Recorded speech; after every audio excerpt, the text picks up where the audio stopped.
But I used it not just to improve upon the performance of the Ultra 7. I also used it for my own knowledge, because I got to see with my eyes and I got to hear, how much more you can gain by having someone that knows what they're doing set up your system. It can transform it dramatically. You're right. It can sound like a different system. Yeah. It's not even close. But I know that my audience, including myself, we want to buy our loudspeakers. We want to do our own toe in. I get it, right? Because it's part of the fun. It's part of the fun. But I can't stress it enough. Those of you who are watching us today, if you have currently any pair of loudspeakers, regardless of the brand, if you know someone that knows what they're doing when it comes to loudspeaker setup, I would encourage you to really look into that. Look into perhaps having someone that knows more than you do when it comes to loudspeaker setup come into the room and give you a hand. It's money well spent. I promise you. There is always more to be squeezed out of your system when you hire someone that knows more than you do when it comes to system setup. It's so important, but I always knew it was important. However, never knew that it would be this drastic, this much of a difference. The moment these speakers are no longer here, and as my audience knows, and I've been very open with them, I can't keep everything forever. I run a YouTube channel. My audience, gets bored of the same. So I gotta always turn the page every so often. I can't stress it enough. The moment they walk out of here, when these speakers are no longer here, they'll take with them music as well. The music will walk out with the speakers. It's just I need to mentally prepare for that new chapter in my life, right? So I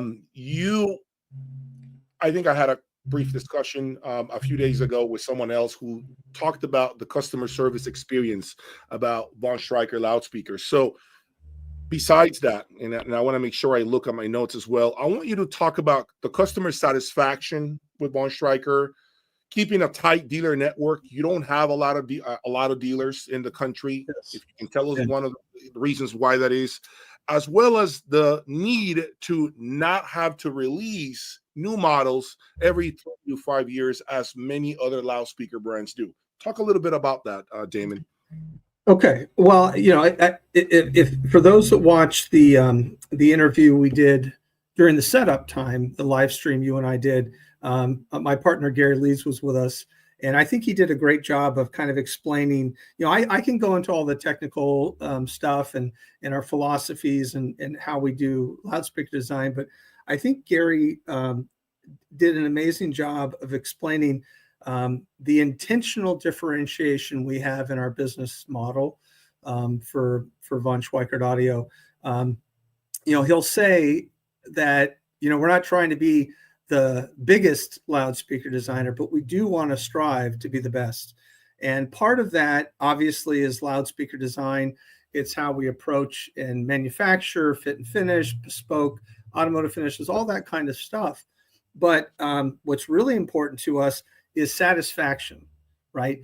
We are, the way we think about it is we're not just selling speakers, we're selling an experience. That's what gets you into this hobby. And we want to make sure we deliver as much of that experience in your room as possible. Part of that is, my father's philosophy of room integration, but it's also in the business model. We've had, 80 dealers in the past just for Von Schweikert Audio before even, other iterations of our family's business where there was large numbers of dealers. We don't think that really services our customers at the end game. We think that when you're investing in such a big purchase, right, as loudspeakers, and especially at these price points, you don't have to have 3 dealers in your hometown to find out if the speaker is going to be best for you. We think that people will travel a little bit, within an hour to 2 hours, either by car, by air, to come demo a speaker to find out if it's going to be the right fit for them. Keeping that tight, smaller dealer network allows us to do a much better job of partnering with people who are like-minded, that are not just writing an invoice and then saying, hey, if you got any problems, call the manufacturer. No, they're going to go in, they're going to do that setup that you are talking about. we spend a lot of time, and we're fortunate to work with people that share our vision of doing that in-room setup, getting the speakers to perform at their fullest. And we spend a lot of time working with our dealers and training them on how we do setup. In addition to that, when I talk about our business model, we're very aware that, you know, there's rarely any current production Von Schweikert speakers being sold on the secondhand market. You know, I like to think that the reason that is we take people off the treadmill. They're experiencing what they got into this for, and now they're not chasing something, and they're very happy. So they keep their speakers. And then last but not least, and this is intentional, we don't design our speakers out of current standard every 18 months to 24 months to make a Mark III or a Mark VI. Yes, we do iterations on them, but we're doing them 8 to 10 years, which we think is on general what a customer is going to want to keep their speakers for before they even start thinking about what's out there. We don't do small little incremental changes like a new tweeter or whatever. We look for not evolutionary, but revolutionary upgrades that you across the spectrum, you know, this is a much more evolved design before we come out with the next Mark iteration. And that's easy to see. So those are factors that are also affecting the secondhand market, because we're not making our speakers defunct or old prematurely. And at the end of it, I think it's respectful of the customer's investment. Absolutely. And I like that you're touching on that. There are many, many other brands out there that love to release new models. Oh, you know what? We have a new upgrade for this. It's going to cost you $4,000.